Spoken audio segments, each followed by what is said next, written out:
Hello বন্ধু বান্ধবগণ, এই video ধারণা বাটফিক্স নামক একটি ইউটিউব চ্যানেল থেকে কপি করা, যা আমি নিজ মুখে শিকারের মাধ্যমে একে একটি ইন্সপিরেশনের কাতারে দাঁড় করাবো। ডোরেমন সকল 2000 কিডস এর জন্য একটি আবেগের বিষয়, যা 2014 পর আমার এলাকায় দেওয়া বন্ধ হয়ে গেলে আমি তখন শিনচিনের দিকে ঝুঁকে যাই। ডোরেমনের movie Doraemon and Nobita's little space war আমার দেখা ডোরেমনের প্রথম মুভি। মুভির শুরুতে একটা বাহন দেখা যায় এবং ব্যাকগ্রাউন্ডে শুনতে পাওয়া যায় কে বা কারা একজন ভালো মানুষ তথা ভালো এলিয়েনকে তাদের প্ল্যানেট হতে তাড়া করছে। কাট্টু আমাদের মেন ক্যারেক্টার, যেখানে 10 বছর বয়সে তারা একটি সাইফাই মুভি বানানোর চিন্তা ভাবনা বা সিদ্ধান্ত গ্রহণ করলে নোবিতা সেই সিদ্ধান্তে হাঁচি দিয়ে দেয়, যার ফলে তাদের স্টুডিও ভাঙা পড়ে এবং পরিণামস্বরূপ তাকে এই মুভির প্রজেক্ট হতে বাতিল ঘোষণা করা হয়। এই অপমান সহ্য করতে না পেরে সে যায় তার মেয়ে বন্ধু গোল্ডিগারের এক কাতারে নিচে থাকা শিজুকার কাছে। পুরুষ তার নিজের পছন্দের মহিলার সামনে দুর্বল, এই কথাটি প্রমাণ করার মাধ্যমে নিজের মুভির কথা বাদ দিয়ে শিজুকার পছন্দের পুতুলের মুভি বানানোর সিদ্ধান্ত গ্রহণ করে। এবং এই আগুনে ফেমিনিস্ট ডোরেমন সে নারী বলে বা খেলনাগুলো তার বলে সাপোর্ট নামক ঘি দেয়। মুভি শুটিং এর এক পর্যায়ে শিজুকার খেলনা খরগোশ তথা রেবিট হারিয়ে গেলে তার খুঁজতে একটি রকেট পাওয়া যায়। নোবিতার মাথায় কুবুদ্ধি আসে, যা থেকে শিজুকা বিরক্ত হয়ে যায়। অপরদিকে সুনিও এবং জিয়ান তাদের বানানো সাইফাই মুভি দেখার সময় হাইড এন্ড সিক গেমের চ্যাম্পিয়ন ডেকিসুগি সেই খরগোশ তথা রেবিটটিকে খুঁজে পায় এবং পরবর্তীতে জানা যায় দুনিয়ায় সকল বাসা থাকতেও সেই খরগোশটি ডোরেমনের বাসায় যায় হামলা দিছে। এখানে সেই ইন্দুরটির প্রথমবার মতো ফেস্টিভ্যাল হয়, যার নাম এবং সে তার ট্র্যাজিক ব্যাক স্টোরি শুনিয়ে ডোরেমন এবং নোবিতাকে নিজের দলে ভিড়িয়ে নেয়। অপরদিকে আমরা জানতে পারি একটি নীলতিমি এলিয়েন স্পেসশিপ সুনিয়র আবাসস্থলে হামলা দিলে জিয়ান সেটির পশ্চাৎ দেশ হতে কালো ধোঁয়া বের করে রাউন্ড 1-এ ড্র রাখে। পরবর্তী তারা নোবিতার বাসায় এসে নীলতিমি সম্পর্কে জানতে চাইলে যে এটি একটি শত্রু বাহন এবং তাদেরকেও নিজের দলে ফিরিয়ে নেয়। যেহেতু একটি জেনারেলকে হারাতে হবে, সেজন্য তারা শিজুকার আবাসে নিজের ছোট নিবাস গড়ে তুলে। এইদিকে আমাদের নতুন সিমের বেচির ন্যায় বস্তু দেখানো হয়, যা আসলে একটি কুকুর।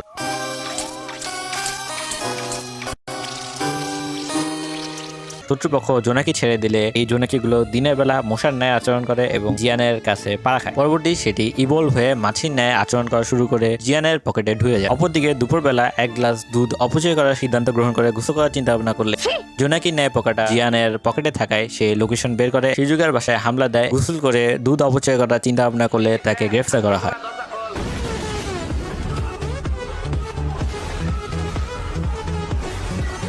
এবং পরবর্তীতে সেই দুধের বারটাপের উপরে দিয়ে লিখে দেয় যে অপচয়কারী শয়তানের ভাই। অপচয়কারী শয়তানের ভাই মূর্খ হওয়ার কারণে তারা বুঝতে না পারে খামাখা একটি বিড়ালকে নিজে ইশারা নাচিয়ে সে আত্মসমর্পণ করে। পরবর্তীতে যখন কোনো কিছু হাতে না পায়, তখন তারা সিদ্ধান্ত গ্রহণ করে তারা স্পেসে যাবে এবং সেই জেনারেলকে প্রতিহত করে পাপিকে মুক্ত ঘোষণা করে। যাওয়ার পথে তাদের মানসিক অবস্থা কেমন দেখানোর জন্য জিয়ানের একটি শট রাখা হয়, যা থেকে কপি করে হাজিমে ইসেমা তার লেখা অন্যতম সেরা একটি অ্যানিমে দি অ্যাটাক অন টাইটানের দৃশ্যটি কল্পনা করে। The only way to live is to fight. So fight. Fight! Fight! Fight! Just fight. Fight! সে এলাকায় পৌঁছে তারা জানতে পারে পাপিকে মৃত্যুদণ্ডের আদেশ দেওয়া হয়েছে। उनके लिए मौत की सजा सुनाई है।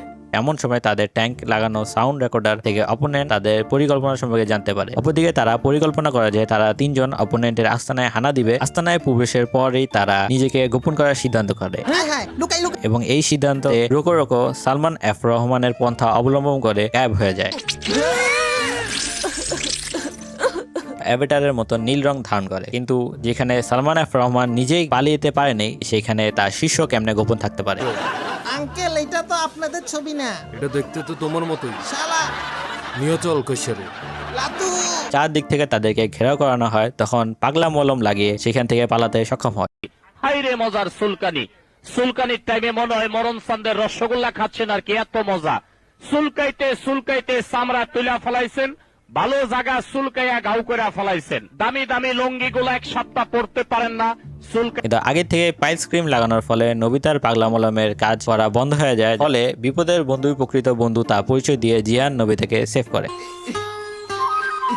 অপরদিকে সিজুকা ও সুনিও আস্তানা শত্রুপক্ষ হামলা দিলে वो यहाँ पर हमला करने के लिए आ रहे हैं। তারা যুদ্ধের জন্য প্রস্তুতি নেয়। যেখানে শুরুতে এক মায়ের এক পোলা চিন্তা করে সুনিও যেতে না চাইলেও এড়ে নিয়ে গেলে পরে তাকে স্বপ্নে এসে সাহস দেয়, ফলে মোটিভেট হয়ে তাদের সাথে যুদ্ধে যায়। ডোরেমনের মুভিটি বর্তমান বাংলাদেশের মেটাফর, যেখানে পাপি, ডক্টর ইউনুস, জেনারেল শেখ হাসিনা এবং সাধারণ জনগণ আমাদেরকে রিপ্রেজেন্ট করে। শুরুতে জেনারেলের হাতে ক্ষমতা থাকায় জেনারেল যেভাবে পাপিকে দেশ থেকে বাধ্য করে, ঠিক একইভাবে শেখ হাসিনা ডক্টর মোহাম্মদ ইউনুসকে দেশ থেকে বাধ্য করে। কিন্তু পরবর্তী পরবর্তীতে একটি যুদ্ধের মাধ্যমে জনগণ যেভাবে বুঝতে পারে পাপি তাদের জন্য ভালো অপশন, ঠিক একইভাবে কোটা আন্দোলনের মাধ্যমে আমরা বুঝতে পারি ডক্টর ইউনূস আমাদের জন্য ভালো অপশন। তাই মুভি শেষে যেভাবে পাপিকে রাষ্ট্রের ক্ষমতা তুলে দেওয়া হয়, ঠিক একইভাবে কোটা আন্দোলনের যুদ্ধের শেষে আমরা ডক্টর ইউনূসকে প্রধান উপদেষ্টার দায়িত্বে দিই।